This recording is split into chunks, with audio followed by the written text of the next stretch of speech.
Hello everyone. Once again I'm here with the chapter explanation of Night Witches, Part 2. In Part 1 I had explained paragraph number 1 to 5 and today I'm going to start with paragraph number 6. So let's get started. Paragraph number 6 is on page number 69.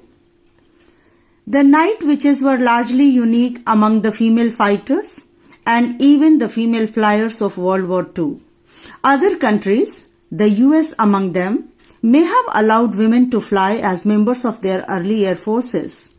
Those women, however, served largely in support and transport roles. The Soviet Union was the first nation to allow women to fly combat missions to be able essentially to return fire when it was delivered. These ladies flew planes. They also dropped bombs.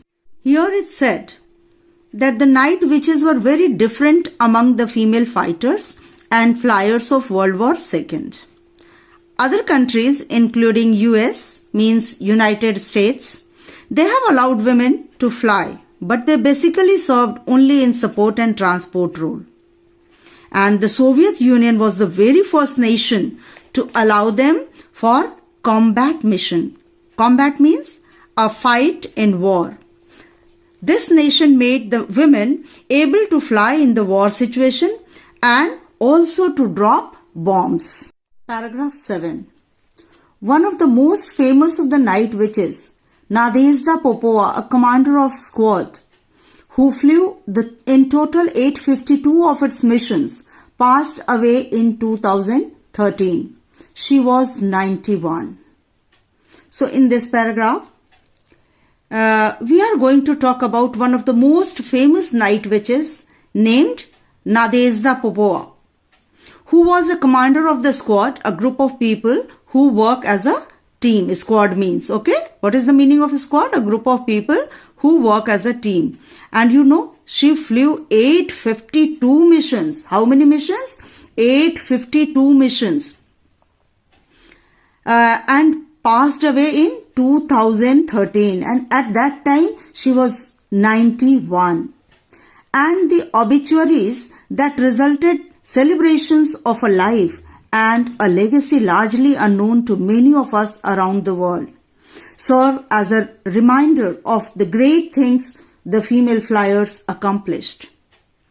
The newspaper reports as reported that her death was celebrated because she left something valuable for the generations to come. Many of us did not know about this flyer and the great work done by her. Things made even more remarkable considering the limited technology that was available to the women. The witches, they took the name given by the Germans as a badge of honor. Flew only in the dark.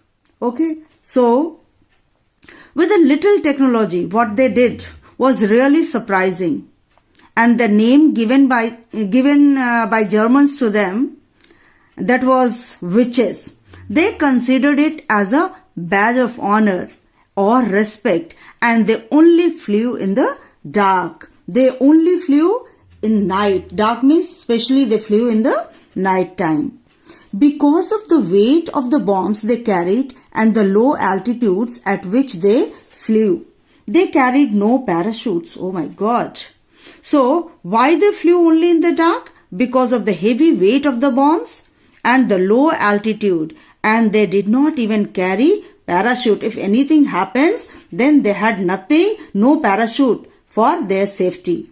They had no radar to navigate their path through the night skies. Only maps and compasses. If hit by bullets, their craft could burst into flames like the paper planes they resembled, which was not a small concern. They did not have the facility of radar to navigate their way.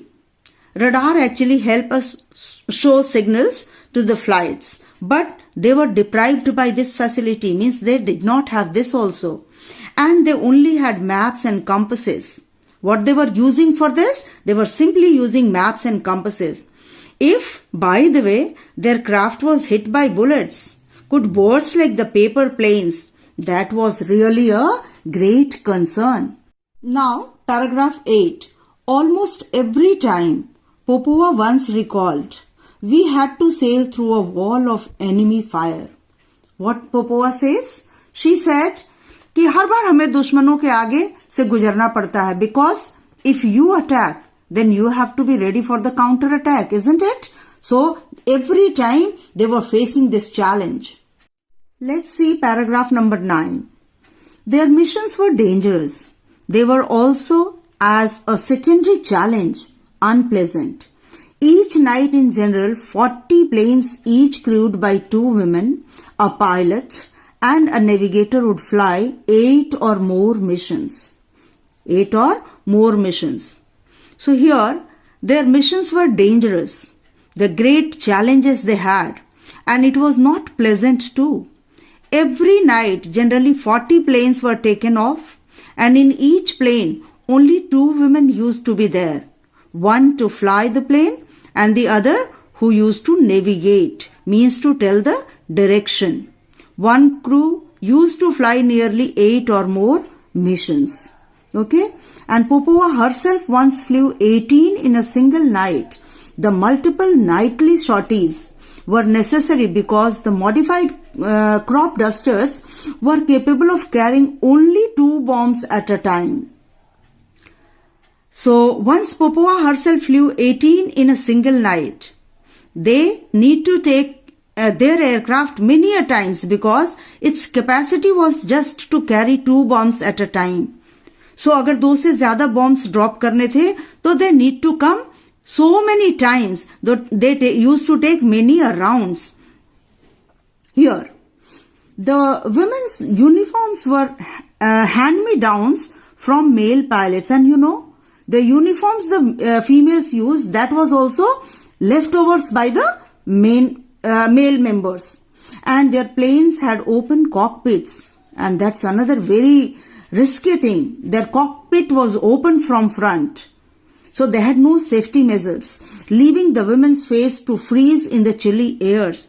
It was just like it was open, so the chilly air means thandi hawa, okay? Due to that, they used to freeze sometimes, okay? So this was paragraph number 9. Let's see paragraph 10. When the wind was strong, it would toss the plane, Popova noted.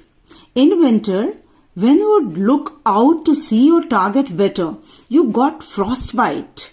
Our feet froze in our boots, but we carried to fly. Sorry, not carried to fly, but we carried on flying. Okay, so here you see.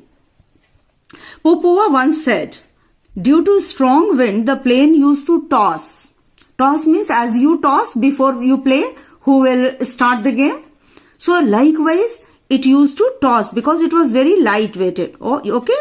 And when they used to see out so that they could view their target well, okay, in order to see their target nicely, when they used to see outside, they got frostbite. Means, this frostbite means their open body part like fingers, ears, nose, okay, they used to be swollen due to extreme cold.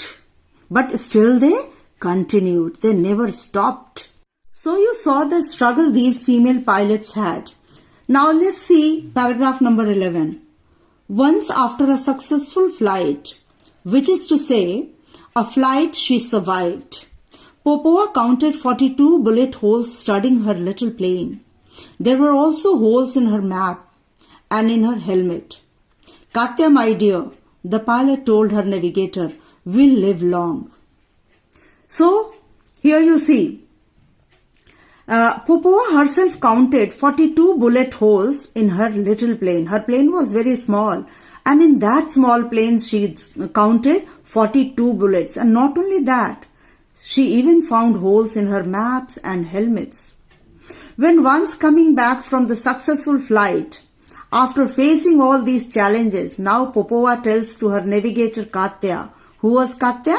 Katya was the navigator. She was telling the direction. Okay, what she says? We will live long. Means हम लंबा जिएंगे. जब इतना कुछ झेल लिया तो अब तो हम लंबा जिएंगे ही जिएंगे, हमें कोई अब रोक नहीं सकता. Let's see paragraph number 12. Despite all this bravery, however, the female fighter pilots initially struggled to earn the respect of their brothers in arms. The Night Bomber Regiment was one of 3 female fighter pilot units created by Stalin at the insistence of Marina Raskova, an aviation celebrity. So here in this paragraph, you see, although 3 female fighters showed all the bravery, but they couldn't get the same respect as the male pilots. The Night Bomber Regiment was one of the 3 female fighter units that was specially created by Stalin. Who created? Stalin, who was a powerful leader of the Soviet Union. Okay? And this regiment was made at the insistence of an aviation celebrity. And what was her name? Her name was Marina Raskova, who was essentially the Soviet Amelia Earhart. Raskova trained her recruits as pilots and navigators and also as members of maintenance and ground crews. She also prepared them for an environment and preferred to treat women as bombshells rather than bombers. One general male initially complained about being sent a bunch of girlies instead of soldiers. But the women and their flimsy little crop dusters and their ill-fitting uniforms and their 20,000 tons of ammunition soon proved him wrong. And they did all that while decorating their planes with flowers and using their navigation pencil as lip color. Here once a male soldier said, rather complained you can say, about the female staff, saying, "You have sent a bunch of girls in place of soldiers." Means they were not accepting these ladies as soldiers. Means the female pilots were humiliated. But these women, their weak aircraft, ill-fitting uniforms, proved the man wrong by throwing and firing 23,000 tons of bullets. And they accomplished all while decorating their planes with flowers and using their navigation pencil as their lip color. So basically this chapter is on the theme of courage and determination. And for such person, gender does not matter. So that's all about the chapter. Thank you so much for being with me. If you really loved this explanation and you understood the chapter, then please like, share and subscribe. I'll see you soon in my next video. Till then, bye-bye.